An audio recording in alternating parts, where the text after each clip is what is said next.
What is going on, people? Welcome back. Johnny here. We are playing some RimWorld. Thank you for the comments. This is a very good idea, curing the Minotaur with the light wound spell, the cure light wounds, and it's just some positive comments about loving it. So thank you guys. I do appreciate that. The mental breaks are starting to roll. As you can see, we do make some decent progress in this episode, and we do expand a bit. We even take a prisoner by the end. So back to the beginning. Using cure light wounds on the Minotaur. Boom. That's a fantastic idea. And I don't understand why I didn't think of it. But either way, it gets Blood Tongue back on his feet straight away. And that's important. Not moving too quick, but he is moving. So we have the crops coming in. We have some tentage. Some good stuff happening here. Blood Tongue does have an infection, but he's a Minotaur. And they're pretty tough fellas. So looking at where the best place to set up a herdstone is, we do have a ton of marble, so clearly it's going to have to be made out of marble. Also pretty big. The problem with building those is they cause events unless you turn down the settings to make the additional raids and joiners and all that stuff minimal. So I don't know that I recommend it early game unless you have some solid defense in place. We do have some ancient artifacts, equipment scattered around we can deconstruct. We need to get our storage room closed off here. We need to focus a bit on construction. We're not really doing a lot of construction at this point. And I'm trying to use Dirtle. He doesn't do much but animal work, so we're going to see if we can't get him to get trained up in animals to be useful in training the animals we have. Give you a hint, they start going wild by the end of this, and we do have to put them all down, but we try, albeit a bit late potentially, but we don't have the skill to keep those animals trained because that's where it is. Colgar is making a nice weapon for our Minotaur friend. Time to move research inside. It'll speed things up dramatically, especially if we can manage to keep that room clean. And the penalty Beastmen get for being tribal is it takes more effort to research anything that isn't tribal tech. It looks like we're going to floor this area up and put some traps in. If I want to build the herdstone, we need to get through that. We still have to get through research on electricity. We've taken a handful of pit stops along the way, and probably will take more because we need to at this point. So there's mad animals coming in, but we have magic, and fortunately we get lucky and hit him right in the heart that time. That's fantastic. It's not too often, but that spell seems to do fantastic in terms of getting to the guts of something and taking it down. So anyways, we're working on our current main room. We're building some kind of lodge out of wood just in order to have some space to do stuff. We butcher a bunch of people that attacked us last episode. We need more tents. We don't have enough living space for everybody right now. And our Chaos Warhound puppy gets into it with a raccoon. We also have a turkey self-tame, so we put him down. We're not going to have any turkeys around. There's the raccoon that attacked our puppy, so we'll make quick work of him. Even the darn little raccoons are causing us problem. And some refugees are chased. This is a unique Beastman event. You get a large raid, but you get multiple pawns at once. So we get Molten Eyes, Moon Teeth, and Tyrant all at once. We're also going to put some bone floors in where our herdstone is going to go in the form of a chaos symbol because it seems fitting for the Beastmen. And I find it aesthetically pleasing to do so. So we have to get some weapons on these guys. The raid isn't going to take too long before it actually shows up. We don't have spare ranged weapons about. So for the moment, it is what it is. Now, when I accepted these people and this raid, I didn't fully consider the fact that they were going to show up with guns. I mean, it does have one benefit. I'm going to try and put the animals up front and center in order to distract our foes. If we have to sacrifice them, that might be for the best. But it also seems to me I shouldn't stand where they can just walk in and start shooting at us. So we hide off to the side. I do send Dirtle out and Blood Tongue to see if we can take any of them down from range. Dirtle's got that stone. It's the most inaccurate thing on the bloody planet. So, whatever. But we get another lucky shot on the dude that's riding on the deer. And we do throw some rocks. I'm going to try some other magic at these guys. And you can see he hits a tree and fails in his stone throwing. They start shooting the pants off us. So, that's it. We're going in. Yeah, we got shot in the torso.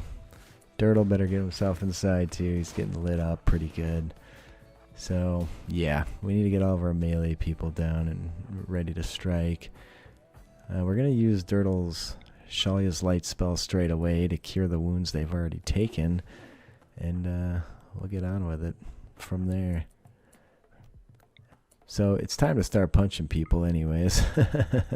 And we have that big bad Minotaur weapon. And it actually does a very significant amount of damage. So that'll be fun. We should be able to take people down assuming you can hit them with it. The bullets are freaking flying everywhere. Everybody's running around.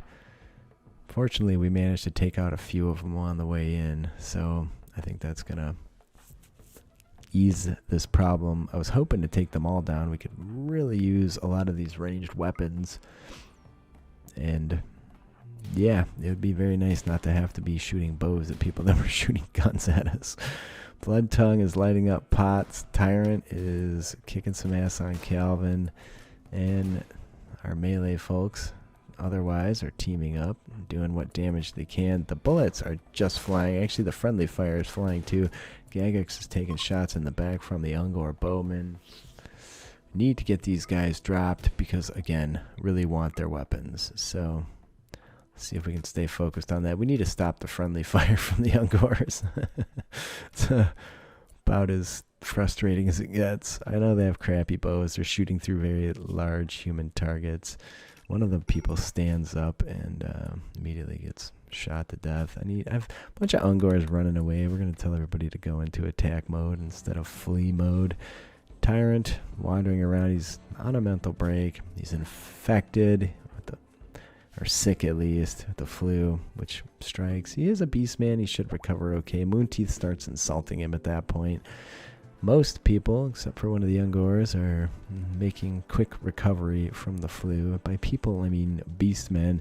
It's at that point that a Manhunter pack shows up. We do have a door built, so I'm just going to shove a door from one spot to the other and restrict everybody to inside. That's about our only hope at this point. It's not like it's too terrible. We're leaving all of our medicine outside, but that's temporary.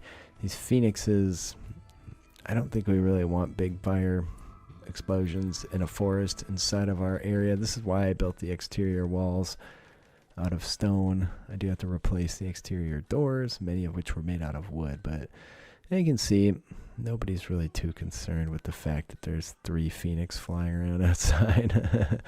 Burp is being attacked. So it's at this point that our animals start going a bit mad and attacking us for food. They've gone feral, and that's no bueno when you're talking about chaos beasts. So we're going to have to do something about that. Blood Tongue continues to cook. He is fully recovered thanks to the magic. We did build an area to store our stuff in because everything was rotting. And at that point, another one of the warhounds goes mad. So fortunately, there's a bunch of people around to take care of it.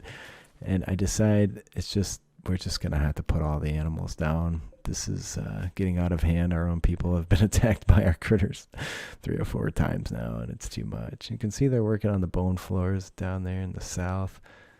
That's going to be prime location for Herdstone. The animal that's inside too, we're just going to make it a point to take him out. Fortunately, Tyrant's armor soaks up the first major hit. Although not the hit from, okay, it wasn't from an Ungor bow. It sure looked like that bow hit him, but somehow that dog went wild and then got trapped inside, and that's a real shitty situation for us. Somebody will get all these other animals put down. You can hear them getting slaughtered as we speak. Not dealing with that nonsense anymore, but I love the bone floors. It's so fitting. And the variety of the black and the white bone floors is awesome. So there you go. Rebuilding our traps. Still working towards electricity in terms of research. And there's a whole lot of wild animals out there, but it seems as if the mad ones have all left the map, so we can unrestrict, hold some doors open. We do have a coal meteor fall right on our new floors and destroy them, so we're gonna have to rebuild some floors. You can see they botch a lot of construction, but by the end of this game they'll be pretty well skilled. We do mine through that meteor and get a bunch of coal. That's useful for fueling the big fire. It'll also fuel the herdstone, which does have some fire burning in the center of it. So they do wrap up the floors at that point. We're going to make a marble massive herdstone because that's what we have the most of. And again, when that gets built, new events start kicking off. We're almost done researching electricity, and those new events will bring in additional raids and a ton of additional joiners. In fact, we should get our first magic user promptly upon completing it. Geothermal would be nice, but batteries and other things we can build straight away. We're not really going to have a shortage of wood that I perceive for a good long while. So we're going to make a couple windmills and a couple wood fire generators, and I'm going to build a few heaters around. They're very well equipped naturally to deal with cold temperatures. But when it gets down another handful of degrees here, they will start getting slept in the cold. And occasionally we'll take frostbite too. So we might as well nip it in the bud since we have the capacity to. But you can see the power's going up. The plants have all been chopped. There's a bunch of rotten clothing laying around. I had a warpstone meteor quest that was nearby, but that's way outside of the realm of what we can deal with at this point. We do get the power conduit going, and my tent structure, I try to put a power conduit into the middle, but you cannot build those diagonally. We find some compacted machinery in the south. I'm going to get a good chunk of the work done on the herdstone, but I'm not going to try and complete it. While mining, Gulluk has a mental break and decides to snap and start insulting co-miner Tyrant. And Moonteeth is on a mental break as well when we have a river troll decide he's going to hunt Colgar. Nothing but problems for these poor beastmen. And we're just going to have to run everybody inside. He should end up... He's not moving too fast. You can see Colgar, I believe, is missing a hoof. So we're going to have to send our people out there to assist manually, since he's never going to get away like that. He's walking in the snow. He's got an injured leg. Missing leg, destroyed hoof, I think it is. And there's other options. We can do a wooden hoof, but later on we can do really fancy legs for him. So he's got a crack in his skull, and now the thing's maddened. But we do have Dirtle, who punches like a beast. He's gonna get involved. I always throw Blood Tongue in too. Probably best to use him at range, but whatever, it's fine. I need to do a finish off on that guy. We do cast our healing spell again on Colgar. Dirtle, Colgar, still in tough shape, but what are you going to do? By the end, a lot of these guys are going to be pretty beat up. We could get an ogre here, but we have to go out and complete a quest on the world map. Beastmen are really, really good at foraging, but this time of the year we can't forage, so that's a bit of a problem. We don't really have the food to make it over there, but we do finish researching batteries. Geothermal, look at what it costs, 6,400 to research that. There's a few basics I need to be able to construct here, like wall vents. It later occurs to me I can already make Beastman vents, so I do just do that instead. But whatever, we do finish researching complex furniture before I see that. So I'm going to make some diagonal tents. We'll see how these work out for us. And the ogres come and raid us at that point, which is cool. Maybe we'll get an ogre prisoner and then an ogre recruit. Chaos ogres were a thing, and ogres will ally with anybody that can feed them, really. These guys aren't going to make it past the traps, needless to say, but there's a door missing there because I moved it during that last major raid. This guy sucks. He doesn't do anything. Animals and art. Well, we don't really need that, and he's not very good at fighting either. And neither of these guys is actually good, but one of them's dead anyway, so whatever. And it's at that point that the Skaven decide they're going to raid as well, because why not? Randy Not So Random likes to pile them on. And we don't have a door covering that one location, so at this point I'm going to have somebody shift the door over, because it makes sense to send them through more traps rather than less. And yeah, we're also, well, You almost have to manually force everything to happen that's like critically important here. There we go. Colgar will get that handled for us straight away. Everybody else can go prep for this fight as the Skaven get ever so closer. There we go. Oh, yeah, we're good. Colgar needs to get over here and fight. We're assuming they're gonna flee, so we're just gonna stand here and then try and clean up the mess when they run back out of here. There we go. Pow! We have guns now due to that human raid that netted us Tyrant, Molten Eyes, and Moon Teeth. So we're pretty badass against these schlubs. And one of them survived. He's an ascetic, decent skills. So we're gonna try and bring that guy in and recruit. That's doesn't seem like a bad plan. Skaven and Beastmen are both children of chaos. Look how tiny that Skaven is, even to the Angor. I don't remember them being that small when I made that mod, but there it is. He's got 2 hours to live. It's going to be a little touch and go, but Moon Teeth is on top of it. He's a pretty decent doctor. So we also get that room clean to hopefully prevent any infections. And we'll get on to the business of recruiting. It's been rather pleasant recently, not playing with ideology. I don't miss ideology at all. It could add some fun stuff, but yeah, there's the Beastman vents. They're intended to go on those tents, but they really work on any wall. We don't want these Skaven slings. They're worthless. Unless you can get like 100 of them. So anyways, we do need to make weapons. We do need to make art. We do need to make armor. The Beastman research tree itself is pretty small, so Dirtle's out and about and finds a pig running around that belonged to that faction that attacked us earlier. And he starts chucking stones at it.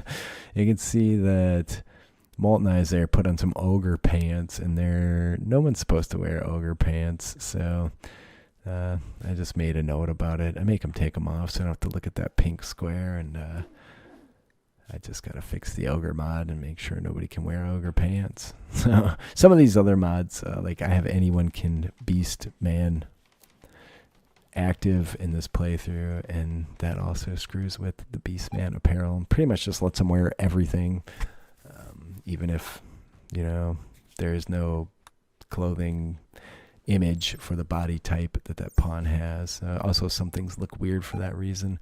Some Bugman's wart falls out of the sky. Sadly, we're not going to be able to build anything to actually deal with it. We have a mad chicken creature thing coming at us at this point. I don't really know how tough it is. Again, Dirtle couldn't hit the broadside of a fucking barn with those rocks. And Gulluk is going to try and run and gun it.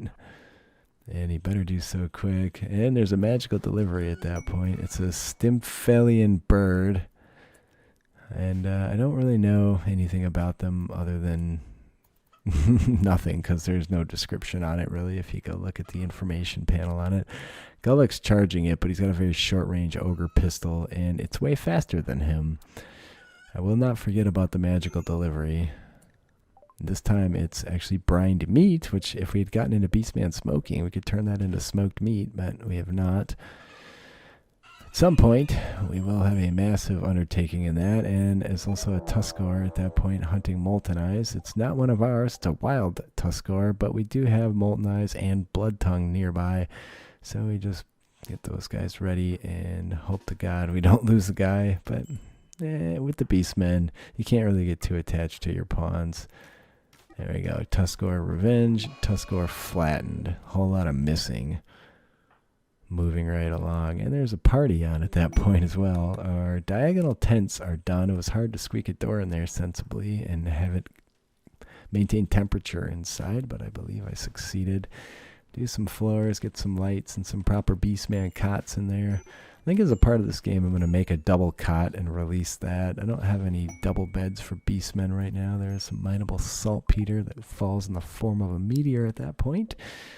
But moving right along. We've made some great progress today. We've gotten 3 new people plus 1 prisoner. A lot of mental breaks. I find that frustrating. It's telling me I need batteries, but we will get the batteries done before too long here. tense. I don't know. Trying to stick to the Beastman stuff in terms of structures. It's very weak. It destroys really fast, but it's more themey. So leave me a like. Let me know what you think about this. I read all the comments. I respond. I love you guys, and I will see you next time.